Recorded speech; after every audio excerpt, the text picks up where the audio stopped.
looks like the smoke is sticking around today. It seems like it's actually new ones constantly coming, I guess, in the area.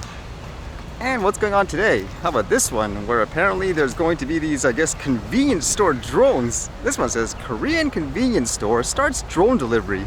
As it says here, South Korea's convenience store chain Emart 24 said Monday that drone delivery services at a store in Gimcheon have begun. The store, about 120 miles southeast of Seoul, is using the drones to deliver 115 different items to nearby campsites and villages. Orders are taken via dedicated mobile app with deliveries happening between 10 a.m. and 5 p.m. from Tuesday to Saturday. Like most sites too, there's a minimum purchase required, I guess, to have this delivered for free. It says the airborne delivery is free on any orders over $6. The Gimcheon store is using 5 drones, which are able to fly up to 50 miles, carrying 8.8 pounds each way. And as well, I suppose they could drop it off in specific locations for people to pick up, because it says villagers can also tap into the service, saving themselves a physical trip to the store. They can pick up the products from the floating station, a dedicated pickup location within the village or at the campsite, in less than 15 minutes after making an order, he said. He added that the coverage area would increase in the future.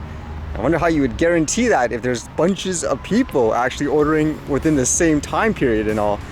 And this is an interesting point too, because a lot of people, they would say drones, they could be used as weapons and all that, so ban them all. But here it says, he added that coverage area would increase in the future. Still, technically at war with North Korea, the South Korean government had been reluctant to let businesses use drones, objects that can fly freely in the air. Things are changing, however, with the country's retail industry embracing new technologies. It's one of those things, still, when you think about it, if it's good for business, I suppose, then all of a sudden you could use it despite all of the warnings and the paranoia and so forth. I guess money talks, huh? But with that thought of using drones as weapons, I guess this one kind of falls along that lines. Normally you'd hear about innovations in terms of things like flight time and all that, and I guess this one, the innovation is they can fire weapons. This one says, the Greek drone successfully test-fired a deadly rocket. The successful aerial test firing of the Greek UCAV Syriza drone, which is the Hydra 70 rocket, is an essential achievement in unmanned systems. The test was carried out at a shooting range belonging to the General Directorate of Equipment. It is worth noting that this success is a world first, as the Hydra 70 rocket was launched for the first time worldwide from a small, easily transportable drone, reported News Auto.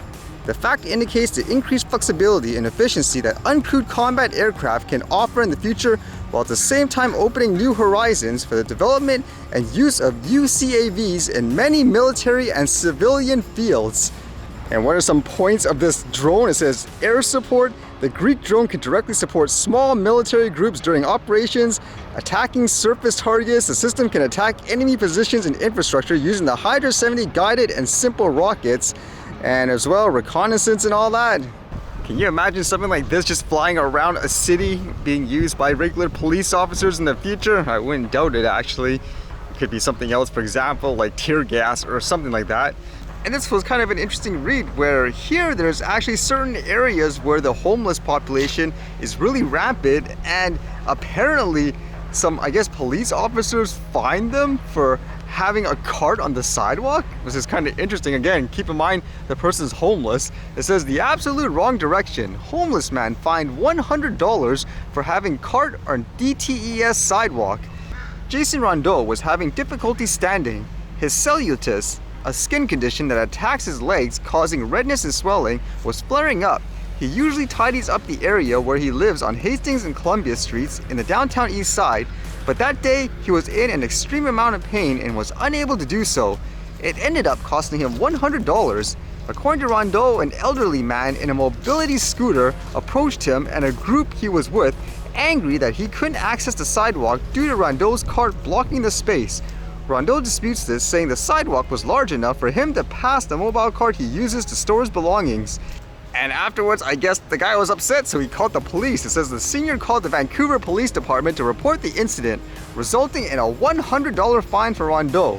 According to a photo of the ticket viewed by CTV News, the bylaw officer cited Section 71 of the City of Vancouver Street and Traffic Bylaw that states a person must not build, construct, placed, maintained, occupied, or caused to be built, constructed, placed, maintained, or occupied in any street, any structure, object, or substance which is an obstruction to the free use of such street, or which may encroach thereon without having first obtained a permit issued by the city engineer. So technical, man. You could pretty much just look at what the situation was in general. I think this is meant more, for example, people trying to use it as, let's just say, an event or purposely stopping someone. It doesn't seem like someone was doing it purposely in that case, but I guess it's one of those things too. Would you think this is overboard or appropriate in this situation?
Alright, see you guys later.